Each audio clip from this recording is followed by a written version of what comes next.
తమ్ముడు ఎలా జరిగింది ఏంటి తమ్ముడు ఇలారా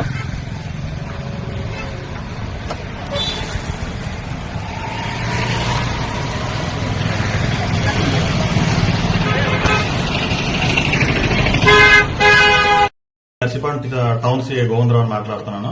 ఈ రోజు మాకు ఉదయం నేను పోలీస్ స్టేషన్ ఉండగా ఒక కంప్లైంట్ వచ్చింది. కంప్లైంట్ దాంట్లో గీతం రాజు గారు ఆయన హైర్ బస్సులు నడుపుతున్నారంటే ఒక 5 బస్సులు హైర్ బస్సులు మన ఏపీఎస్ఆర్టీసీకి పెట్టడం జరిగింది. అందులో మనకి తుని టు నర్సీపట్నం తిరిగే ఒక బస్సు మిస్ అయిందన్నట్టు ముందు మనకి తెలియపరిచారు. అదేమైందంటే మనకి అది తుని నుంచి నర్సీపట్నం వరకు అది హైర్ బస్సు తిరుగుతుంది, పల్లివెలుగు బస్సు. ఆ బస్సు ఏపీ 31TH0765 నెంబర్ గల బస్సు. ఈ బస్సుని నిన్న డ్రైవర్ గారు నైట్ 10:45 గంటలకు తీసుకొచ్చి తుని స్టాండ్ లో మన ఆర్టీసీ కాంప్లెక్స్ లోనే పార్క్ చేయడం జరిగింది. పార్క్ చేసిన తర్వాత ఆ క్లీనర్ కి అబ్జెక్ట్ అనమాట క్లీన్ చేయమని. క్లీనింగ్ సుమారు 1 గంట వరకు ఆయన క్లీన్ చేసి బస్సుని ఆ తారం దానికి అది అక్కడ బస్సులోనే వదిలేసి ఆయన ఇంటికి వెళ్ళిపోవడం జరిగింది. మళ్ళీ నెక్స్ట్ ఈ రోజు ఎర్లీ మార్నింగ్ 4:30కి వేరే ఒక డ్రైవర్ వచ్చి చూసేసరికి అంటే నెక్స్ట్ 5 గంటల బస్సు స్టార్ట్ అవ్వాలి. 4:30కి ఆ డ్రైవర్ వచ్చి చూసేసరికి ఆ పార్కింగ్ ప్లేస్ లో బస్సు లేదు అనేసి వెంటనే ఓనర్ గారికి చెప్పడం జరిగింది. ఓనర్ గారు వచ్చి మనకి ఒక థెఫ్ట్ రిపోర్ట్ అంటే దొంగతనం జరిగిందని ఒక రిపోర్ట్ కూడా ఇవ్వడం జరిగింది. వెంటనే నేను ఉన్నతాధికారులకి తెలియపరిచి ఇమీడియట్ గా మా ఎస్పీ గారికి డిఎస్పీ గారికి అందరికీ తెలియపరిచాను. సార్ ఇమీడియట్ గా టీములు ఫామ్ చేయమన్నారు. ఎస్పీ సార్ ఆదేశాల మేరకు ఇమీడియట్ గా 3 టీములు, ఒకటి సీసీ కెమెరాలో వెరిఫై చేయడం ఒక టీము, నెక్స్ట్ రూట్లు 2 రూట్లలో తుని రూటు నెక్స్ట్ చింతపల్లి రూట్లో కూడా ఏమైనా అవకాశం ఉంటుందని వాళ్ళకి 2 టీములు ఏర్పాటు చేసి పంపించాము.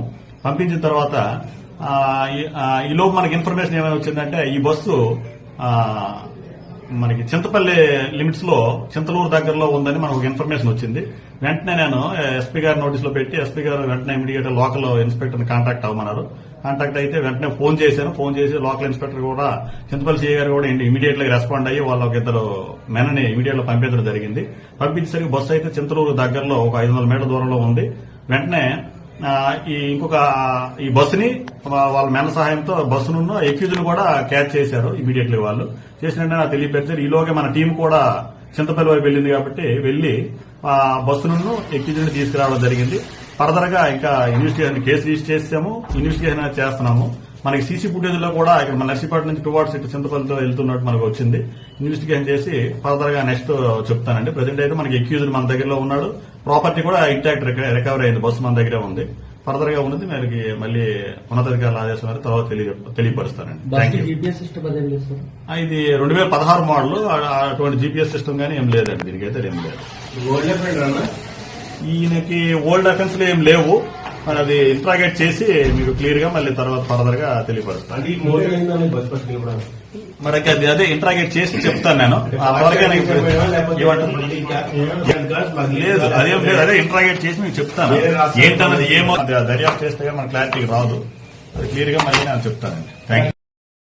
మనకు తెలిసింది ఏంటంటే ఈయనకి గతంలో హెవీ లైసెన్స్ డ్రైవింగ్ లారీలు నడిపే అలవాటు ఉంది. రెండోది మనకి ఆయన చెప్తుంది ఏంటంటే Vizag to Bengaluru Volvo bus కూడా డ్రైవింగ్ నేను చేశానండి గతంలో అని చెప్తున్నాడు అండి.